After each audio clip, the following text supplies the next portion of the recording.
સમાચાર જે વિસ્તારથી અને સૌથી પહેલા વાત સાર્વત્રિક વરસાદની તો રાજ્યમાં મેહુલિયો મહેરબાન છે ત્યારે અમરેલી જિલ્લામાં કેટલીક સ્થળે આભ ફાટ્યું છે।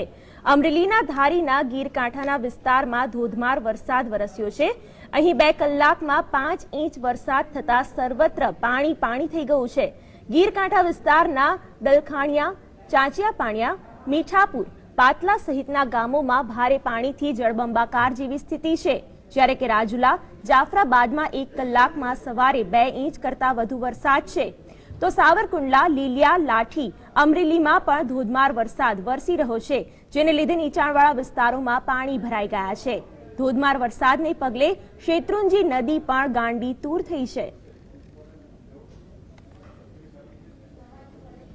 અને આજ અંગે વધુ વાતચીત કરીએ અમારા સંવાદદાતા ફારૂક સાથે। જી ફારૂક, અમરેલીમાં વરસાદ છે, હાલની શું પરિસ્થિતિ છે? શિવાની, આપને હું જણાવી દઉં કે અમરેલી જિલ્લામાં હાલ ચિક્કાર વરસાદ વરસી રહ્યો છે। ધારીના ગીરકાંઠાની વાત કરી તો ધારીના ગીરકાંઠાના દલખાણિયા, સેમરડી, પાતળા, ચાંચઈ પાણિયા સહિતના વિસ્તારોમાં છેલ્લા 2 કલાકમાં 5 થી 6 ઇંચ જેટલો વરસાદ વરસી ગયો છે। હાલમાં પણ અવિરત વરસાદ જંગલ વિસ્તારમાં શરૂ છે અને શેત્રુંજી નદી આ વિસ્તારમાંથી જે પસાર થાય છે ગાંડીતુર બની 2 કાંઠે વહી રહી છે। આ સાથે આપણે અન્ય વાત કરી દઉં તો રાજુલા અને જાફરાબાદના જે દરિયાઈ કાંઠાના વિસ્તાર છે એ દરિયાઈ કાંઠાના વિસ્તારોમાં પણ અત્યારે અવિરત મેઘ સવારી વરસી રહી છે। છેલ્લા 1 કલાકમાં 2.5 થી 3 ઇંચ જેટલો વરસાદ રાજુલા અને જાફરા પંથકમાં પડી ગયો હોય, ત્યારે હાલમાં જ સાવરકુંડલા, જાફરાબાદ, સાવરકુંડલા, અમરેલી, લાઠી, લીલિયા અને ક્રાંકત સહિતના વિસ્તારોમાં પણ અત્યારે ધોધમાર વરસાદ હાલમાં શરૂ થઈ ગયો છે।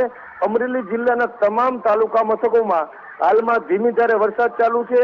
આ સાથે આપને એ પણ જણાવી દઉં કે સવારમાં જ વડિયાના સુરવો ડેમ છે તેના 2 દરવાજા રાત્રે ખોલ્યા હતા અને સવારે 9 વાગે બંધ કર્યા છે અને અમરેલી જિલ્લાના તમામ જળાશયો છે તેમાં પાણીની આવક ચાલુ છે। હાલમાં શેત્રુંજી નદી જે ગાંડીતુર બનીને વહી રહી છે એને કારણે ધારીના જે ખોડિયાર ડેમ છે એમાં પાણીનું પુષ્કળ પ્રમાણમાં આવક થઈ રહી છે।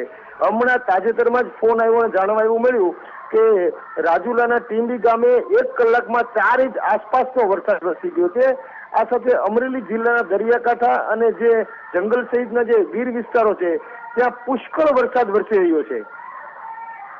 ફારૂક, અગાઉ પણ અમરેલીમાં ધોધમાર વરસાદ વરસ્યો હતો અને પૂરની પરિસ્થિતિનું નિર્માણ થયું હતું, ભારે તારાજી પણ થઈ હતી, તો તંત્ર આ પરિસ્થિતિ માટે પણ તૈયાર છે? કેટલું સજાગ દેખાઈ રહ્યું છે તંત્ર? ફ્લડમાં હમણાં જ વાત થઈ અને અમરેલીના ફ્લડ ખાતાવાળા જણાવ્યું કે ધારી ગીરકાંઠાના વિસ્તારોમાં જે પુષ્કળ વરસાદ વરસી રહ્યો છે જેના કારણે તંત્ર સાવચેતીના પગલાં લઈ રહ્યું છે। નીચાણવાળા વિસ્તારોને એલર્ટ કરવામાં આવ્યા છે। જે ગ્રામ્ય પંથકમાં જે વિસ્તારો નીચાણવાળા વિસ્તારમાં આવે છે એ લોકોને સાવચેત હાલમાં કરી દેવામાં આવ્યા છે અને વેગ સવારી જે અત્યારે હાલમાં જે ગીરકાંઠામાં જે વહી રહી છે એને કારણે નીચાણવાળા વિસ્તારોમાં પાણી ઘૂસી જાય એ અંગે તંત્ર પૂરેપૂરી તકેદારી રાખી રહ્યું છે। ધારી સહિતના જે વિસ્તારોમાં જે હાલ જે મેઘ સવારી છે એના કારણે ત્યાંના વિસ્તારોમાં દહેશત છે અને આ લોકોને સલામત સ્થળે જો વધુ વરસાદ હજુ પણ આવે તો એને ખસેડવાની કાર્યવાહી પણ તંત્ર દ્વારા થઈ જશે એવું જિલ્લા કલેક્ટરે જણાવ્યું હતું। જી બિલકુલ ફારૂક, સમગ્ર માહિતી બદલ આભાર। તો અમરેલીમાં સાર્વત્રિક વરસાદ છે, અમરેલી પંથકના દરેક ગામોમાં જળબંબાકારની પરિસ્થિતિ સર્જાઈ છે અને જે રીતે અમારા સંવાદદાતાએ જણાવ્યું કે પૂરની પરિસ્થિતિ માટે પણ તંત્ર અને ફ્લડ ખાતું એલર્ટ છે, તો નીચાણવાળા વિસ્તારોમાં પણ પાણી ભરાવાની સમસ્યા થઈ છે। સાવરકુંડલા, લીલિયામાં પણ ભારે વરસાદ વરસ્યો છે।